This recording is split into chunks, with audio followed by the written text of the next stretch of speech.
Hi everyone, welcome to my channel. எல்லோரும் எப்படி இருக்கீங்க? ஸோ இன்றைக்கி நம்ம வீடியோவில் பாலிட்டி வேர் டு ஸ்டடி தான் பார்க்க போகிறோம்.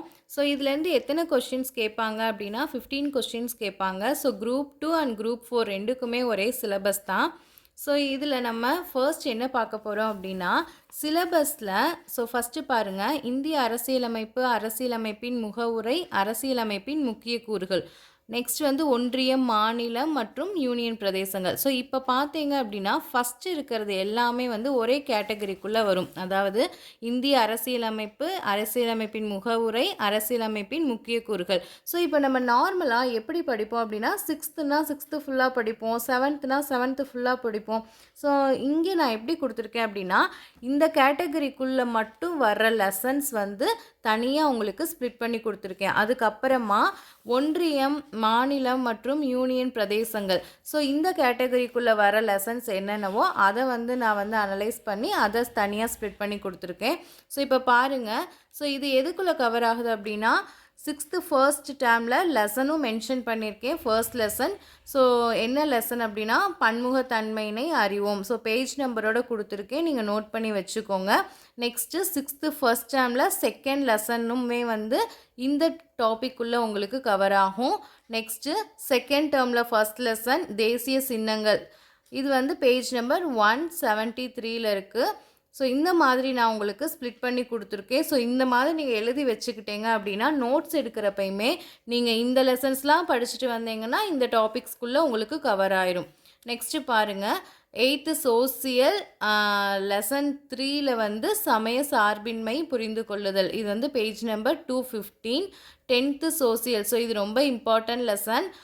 இந்திய அரசியலமைப்பு page number 253. So lesson 1. Next political science, 12th political science, இந்திய அரசமைப்பு. இந்த 12th பொலிட்டிக்கல் சயின்ஸ் என்கிட்ட புக்கு இல்லை. ஸோ நான் ரெஃபர் பண்ணி நான் லெசனை மட்டுமே எழுதியிருக்கேன். நீங்கள் உங்ககிட்ட இருந்துச்சு அப்படின்னா பேஜ் நம்பரோட நோட் பண்ணி வச்சுக்கோங்க. ஸோ நான் புக்கு கிடைச்சா பார்க்கலாம், இல்லை அப்படின்னா ஏதாவது டிஜிட்டலாக தான் நான் படிச்சுக்கலாம் அப்படின்ட்டு விட்டுருக்கேன். ஸோ அதுக்கு மட்டும் 11th 12th பொலிட்டிக்கல் சயின்ஸ் எங்கெங்கெல்லாம் வருதோ அதுக்கு மட்டும் நான் பேஜ் நம்பர் போட்டிருக்க மாட்டேன். ஸோ நெக்ஸ்ட்டு பாருங்கள், ஒன்றியம், மாநிலம் மற்றும் யூனியன் பிரதேசங்கள். ஸோ இந்த டாபிக்குள்ளே எதெல்லாம் கவர் ஆகுது அப்படின்னா 10th சோசியலில் இந்திய அரசியலமைப்பு page number 253. Next 12th political சயின்ஸில் இந்திய அரசமைப்பு. நெக்ஸ்ட்டு 12th பொலிட்டிக்கல் சயின்ஸில் தேச கட்டமைப்பின் சவால்கள்.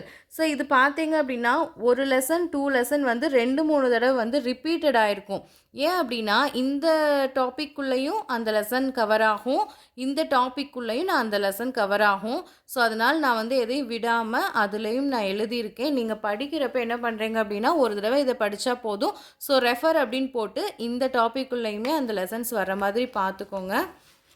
ஸோ நெக்ஸ்ட்டு அடிப்படை உரிமைகள், குடியுரிமை, அடிப்படை உரிமைகள், அடிப்படை கடமைகள், அரசின் நெறிமுறை கோட்பாடு. ஸோ இது இந்த 3 லெசன்ஸ்குள்ளேயே இந்த டாபிக் கவர் ஆயிரும்.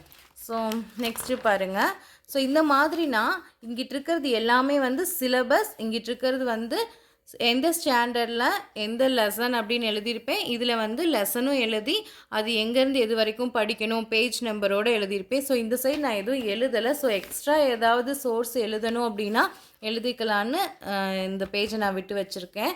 ஸோ இதில் பாருங்கள், ஒன்றிய நிர்வாகம், ஒன்றிய நாடாளுமன்றம். ஸோ 10th சோசியலில் செகண்ட் லெசன் நடுவண் அரசு அப்படிங்கிற ஒரு லெசனில் இருக்கும். ஸோ இதில் பாருங்கள் 2.1லேருந்து 2.4 வரைக்கும் நீங்கள் படிச்சிங்கன்னா போதும். ஸோ அதையுமே நான் பேஜ் நம்பரோடு கொடுத்துருப்பேன். இந்த டாபிக் மட்டுமே படிச்சிங்கன்னா போதும். So next 12th political science, சட்டமன்றம், ஆட்சித்துறை, இந்தியாவில் நிர்வாக அமைப்பு. இது 3மே 12th பொலிட்டிக்கல் சயின்ஸில் கவர் ஆகும். நெக்ஸ்ட்டு மாநில நிர்வாகம், மாநில சட்டமன்றம். இது பார்த்தீங்க அப்படின்னா 7th சோசியல் டேர்ம் 2ல். ஸோ எந்த டேர்ம் அப்படிங்கிறதையுமே நான் 6th 7th மென்ஷன் பண்ணி எழுதியிருப்பேன், நோட் பண்ணிக்கோங்க. நெக்ஸ்ட்டு 8th சோசியலில் லெசன் 1 மாநில அரசு எவ்வாறு செயல்படுகிறது. So page number 200. ஸோ இந்த மாதிரி எழுதியிருப்பேன், பார்த்துக்கோங்க. நெக்ஸ்ட்டு 10th சோசியல்ல 3rd லெசன் வந்து மாநில அரசு. இது எவ்வளோ படிச்சா போதும்னா 3.1லேருந்து 3.4 வரைக்கும் நீங்க அந்த டாபிக் மட்டும் கவர் ஆகுற மாரி படிச்சா போதும். ஸோ பேஜ் நம்பரோட எழுதியிருப்பேன், நோட் பண்ணிக்கோங்க. நெக்ஸ்ட் இந்த உள்ளாட்சி அமைப்பு, பஞ்சாயத்து ராஜ் இதெல்லாமே வந்து இந்த 3 லெசன்ஸ்க்குள்ள கவர் ஆகும். நெக்ஸ்ட்டு கூட்டாட்சி அடிப்படை தன்மைகள், மத்திய மாநில உறவுகள் இது எல்லாமே இந்த 3 லெசன்ஸ்க்குள்ள கவர் ஆகும். ஸோ இந்த மாதிரி நான் ஒவ்வொரு லெசன்ஸையுமே வந்து ஸ்ப்ளிட் பண்ணி எழுதியிருக்கேன். ஸோ நீங்கள் வந்து தேர்தல் அப்படிங்கிறது வந்து இந்த 4 லெசன்ஸ்க்குள்ளே கவர் ஆகும். இந்திய நீதி அமைப்புகள், கட்சிகள், அதுக்கப்புறமா வந்து இதுவுமே இந்த 4 லெசன்ஸ்க்குள்ளே வந்துடும். ஸோ நெக்ஸ்ட் வந்து இதுக்கு பார்த்தீங்க அப்படின்னா பொது வாழ்வில் ஊழல் தடுப்பு நடவடிக்கைகள் இது வந்து நீங்கள் வந்து அவுட் சோர்ஸ் தான் படிக்கணும். ஸோ அதனால தான் நான் அவுட் சோர்ஸ்னு எழுதியிருக்கேன். ஸோ நெக்ஸ்ட் வந்து பொலிட்டிக்கல் சயின்ஸுக்கு வந்து உங்ககிட்ட புக்கு இருந்துச்சு அப்படின்னா அதை வந்து நீங்கள் பேஜ் நம்பரோட எழுதி வச்சுக்கோங்க. இந்த டாபிக்ஸ் எல்லாமே வந்து இந்த ஏதாவது இன்டர்நெட் அதுக்கப்புறமா பிடிஎஃப் அந்த மாதிரி கிடச்சிச்சின்னா அதில் இருக்கிறதையுமே நீங்கள் இந்த லெசன்ஸ் படிச்சுக்கோங்க. ஸோ பொலிட்டிக்கல் சயின்ஸ் பொறுத்த வரைக்குமே பாலிட்டிக் வந்து லட்சுமிகாந்த் சார் புக் வந்து இங்கிலீஷ் மீடியத்துக்கும், அதுக்கப்புறமா வெங்கடேஷன் சார் புக்ஸ் வந்து தமிழ் மீடியத்துக்கும் வந்து நல்லாயிருக்கும். ஸோ அந்த புக்ஸை வந்து ரெஃபர் பண்ணிங்கன்னாவே இந்த டாபிக்ஸ் எல்லாமே அதில் கவர் ஆயிரும். ஸோ நெக்ஸ்ட்டு ஒவ்வொன்றா ஸ்ப்ளிட் பண்ணி எழுதியிருப்பேன். நீங்கள் இதை ஸ்க்ரீன்ஷாட்ஸ் எடுத்து வச்சு கூட படித்து வச்சுக்கோங்க. ஸோ இதை எனக்கு ரெஃபர் பண்ணி எழுதவே வந்து ரொம்ப டைம் ஆச்சு. சரி ஒரு தடவை நம்ம எழுதி வச்சுட்டோம் அப்படின்னா வந்து பார்த்து படிக்கிறதுக்கும் நமக்கு ஈஸியாக இருக்கும். நோட்ஸ் எடுத்து வச்சுக்கிட்டாலுமே வந்து பின்னாடி நமக்கு வந்து மெயின்ஸுக்கு எப்படி படிப்போமோ அப்படி படிங்க. அப்போ தான் நம்மளால் வந்து குரூப் 4ல் ரொம்ப ஈஸியாக நம்மளால் வந்து பாலிட்டியை வந்து ஹேண்டில் பண்ண முடியும். ஸோ நெக்ஸ்ட் இந்த ஸ்க்ரீன்ஷாட்ஸ் எடுத்து கூட எழுதி வச்சுக்கோங்க. ஸோ இவ்வளோ தான். ஸோ இதில் நான் நெக்ஸ்ட் என்ன பண்ணியிருப்பேன் அப்படின்னா எக்ஸ்ட்ரா லெசன்ஸ். ஸோ அந்த லெசன்ஸ் எல்லாமே நல்லா தரவாக படிச்சுட்டு இந்த ஒரு 5 லெசன்ஸ் மட்டும் ஜஸ்ட் ஒரு ரீட். ஸோ இவ்வளோ தான் பாலிட்டி. ஸோ இந்த வீடியோ உங்களுக்கு யூஸ்ஃபுல்லாக இருந்திருக்கும்னு நினைக்கிறேன்.